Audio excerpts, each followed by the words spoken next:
vaovao hafa tanteraka kosa indray nampiseho ny firaisan-kinany ny mpiasa teto anivon'ny groupe WM nanomboka tamin'ity androndroany ity tafiditra tao anatin'izany moa ny fampiarabana no ny fatratrarana ny tontaona teo amin'ireo lehibe mpitantana ny orinasa sy ireo mpiasa etsy ankilany ireo lehibe ny orinasa dia nanamafy ny firarintsoa sy fahombiazana ho an'ny mpiasa vita be ao anatin'ity taona vaovao ity.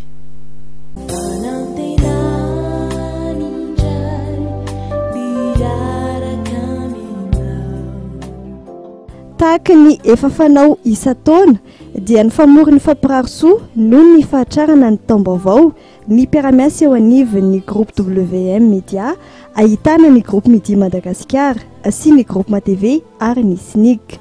Amin'ny maha-fampiarabana sy firaritsoa azy moa dia nisy ny teny firaritsoa ny eto ny solotena ny mpiara-miasa ho an'ireo mpitantana eo anivon'ny groupe WM amin'ity taona vaovao 2024 ity izay narahana fanolorana sonom-body akoho azy ireo. Amin'izao vaninandro zao a dia zanaka matsiava eny aman-dreny voalohany indrindra aloha dia soratsika Andriamanitra.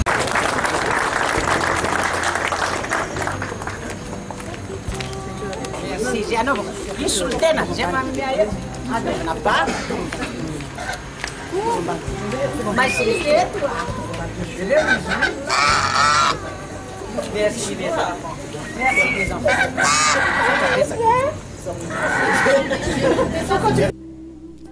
Nasongadin-dramatoa Martha Rajofer Andriambelo izay nitondra ny teny mpitantana ny vondrona WM Media fa zava-dehibe ny vavaka ka andeharaka ny tokony izy avokoa ny asa rehetra tao raharahana finoana izany. Notsipihany tamin'ny lateny ny tokony hitandrona tokony anak'Andriamaso ny fankatiavana sy ny firaisan-kina eo amin'ny mpiara-miasa. Iteny hoe FFF nolazaina teo a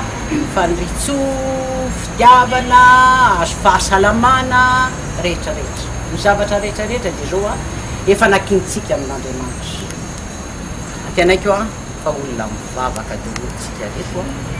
ka ny zavatra voalohany indrindra ka aloha dia ny fahasalamana. Ary manarakaraka izany a rehefa ao amintsika zay ny faniriko aminareo menakavy eto a dia mba hiratsahany izany fanamasina. Ny fanamasina dia ny olona mino ary ny olona ao anatiny ao ilay fanamasina dia raha io fanamasina io ny ao amintsika tsirairay avy a dia andeha daholo ny zavatra rehetra. Izany hoe andeha fitiavana zay fitiavana moa ny ambony zavatra rehetra. Izany hoe tsy fitiavana olona mivokory avy lazaina ihany fa ny fitiavana amin'ny zavatra rehetra na ny asa zany na ny mpiara-miasa zany rehetrarehetra zay ny riko amintsika rehetrarehetra. Andriamanitra ny androtsaka zany fanamasina zany amintsika tsirairay avy a hitaridalana atsika amin'ny zavatra rehetrarehetra zay ataotsika menakavy a ary antenaiko fa tsy latsa-danjana zany a ny fahasalamana satria ny fahasalamana no ambony zavatra rehetra koa dia mivavaraka izy fa rehefa ao anatytsika ny fivavahana fa tsy misaraka amintsika mino fa tsy maintsy fahiny amin'ny zavatra rehetra ka na misy ary sendra zavatra midona ny zavatra rehetra dia natao asoa aza mba kivy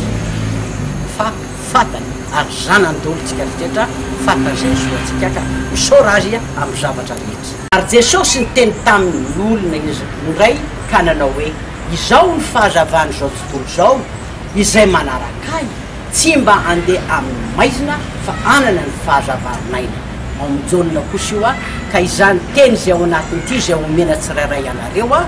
dia io zavany dia hoe fahazavany ianao a manodidina ny rehetrarehetra miankona anao ny mpiara-miasa aminao a ka dia antenaina fa dia antefa amintsika menakavy a zany teny ny soratra masina zany. Tsy adin'ny mpitantana ihany koa ny rarisoa amin'ity taona vaovao ity mba ho taona ny fitiavana sy taona ny fahombiazana ary afatra napetra ny teto ny mataona ny fahazavana ity 2024 ity izay hitondra fifaliana anazavany saina anome fahasalamana ary ho lavitra ny ratsy rehetra ny tsirairay avy.